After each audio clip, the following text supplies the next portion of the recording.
Aí ela quer se achar falando umas palavras em inglês, ela quer mostrar pra todo mundo que ela fala inglês.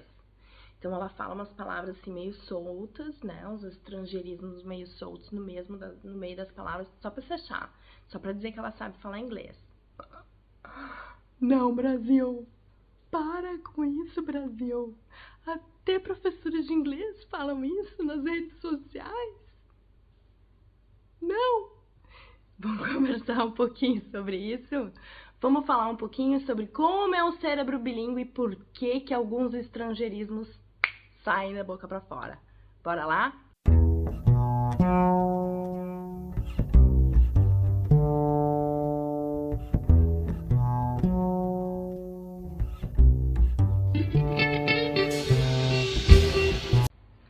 Pois é, vocês já sabem que antes de eu estar aqui ensaiando, né, esses vídeos, eu obviamente consumi muita coisa no YouTube, no Instagram, pra ver o que estava acontecendo aí no mercado e como é que os professores de português e de inglês se colocavam o seu conteúdo online.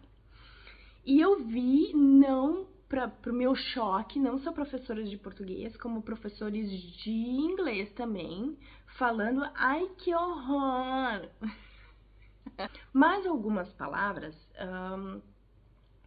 eu não consigo nem lembrar em alguma aqui agora, né? Uma palavra básica, marketing. Eu não sei usar marketing em português, né? Quem sabe agora ao longo do vídeo me venha uma expressão que eu sempre uso em inglês, que eu não sei usar em português. Mas são muitas.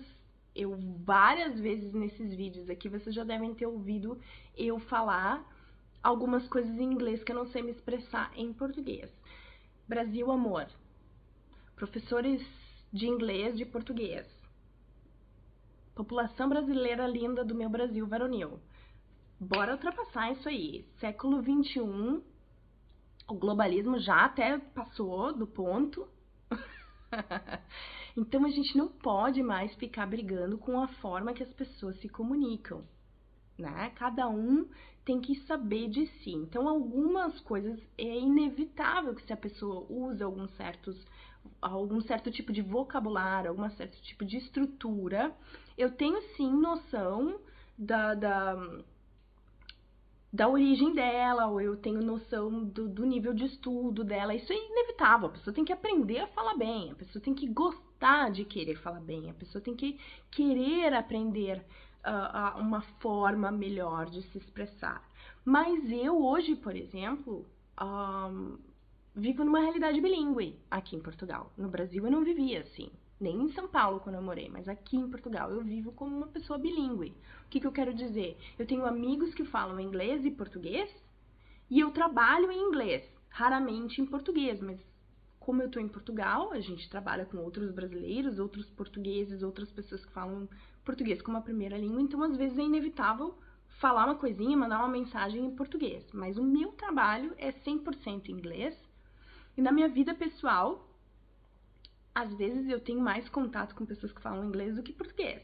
Mas vamos botar ali 50-50. Ó, já falei o negócio em inglês.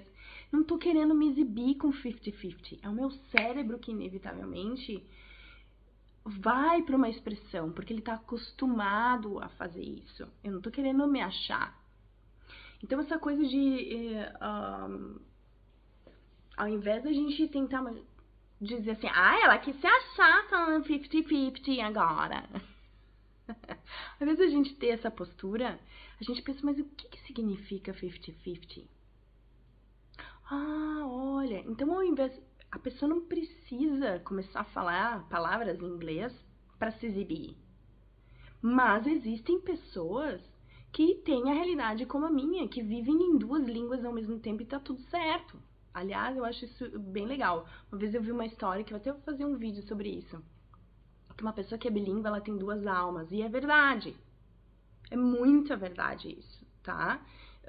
Eu até vi uma reportagem aí da Bruna Marquezine, que ela fez aquele filme The Blue Beetle, né? Que eu fui assistir até, inclusive. Tá ótima. Filme hollywoodiano, master, tá ótima no filme, falando 100% inglês. Bruna Marquezine, ó, fez um trabalho show de bola, top, muito bom, ok, mas ela, numa entrevista, ela falou que ela não era tão engraçada em inglês, porque ela tinha inseguranças, ela não dominava a língua 100%, e ela tinha, era muito mais engraçada e muito mais dinâmica, muito mais comunicativa no português. Gente, isso é normal, e tá tudo certo. Mas para algumas coisas profissionais eu também tenho muitas limitações em inglês, porque afinal de contas eu só morei 3 anos num país que fala inglês como a primeira língua. O resto da minha vida foi tudo num país que fala português como a primeira língua. Então eu ainda faço chover, sem ter vivido toda a minha vida num país que fala inglês como a primeira língua. E a gente se sente, muitas vezes, envergonhado de se expor, né? Mas se colocar nessa situação, eu tenho certeza que essa primeira entrevista que ela estava falando que ela era menos engraçada, ela vai indo, ela vai tendo essa confiança, ela vai falando, ela vai indo, ela vai indo, ela vai indo. E daqui a pouco ela vai ter uma confiança bem maior e vai começar a contar piadas em inglês. E é assim que funciona. Tô fugindo um pouco do tópico da história de falar algumas palavras soltas, tá? Mas o que eu quero lembrar? Que existem pessoas bilíngues. E as pessoas bilíngues não fazem para se achar. Então eu até comentei num post de um professor de inglês que ele também veio achar horrível que no Brasil algumas pessoas usam termos do inglês na sua forma de se comunicar, porque elas estão querendo se achar. Não, tem pessoas que são bilíngues. E agora? Eu quero me achar, tá? Então eu acho que essa postura que a gente tem que ter com a forma que o outro se expressa, conforme a gente escuta, vocês entendem que tem muita mensagem ali nas entrelinhas. Eu consigo perceber quando a pessoa tá usando um termo em inglês para se achar, para se exibir, que ela não domina o inglês, ou quando uma pessoa é bilíngue, que ela se expressa daquela maneira em inglês porque o cérebro dela foi mais rápido pegar aquela informação. Ou quando ela tem um baixo nível de português e ela usa expressões não muito elevadas para se comunicar.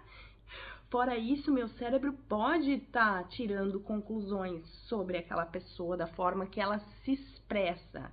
Mas eu ir publicamente querer que as pessoas mudem a forma como elas se expressam, eu acho um pouquinho invasão de privacidade.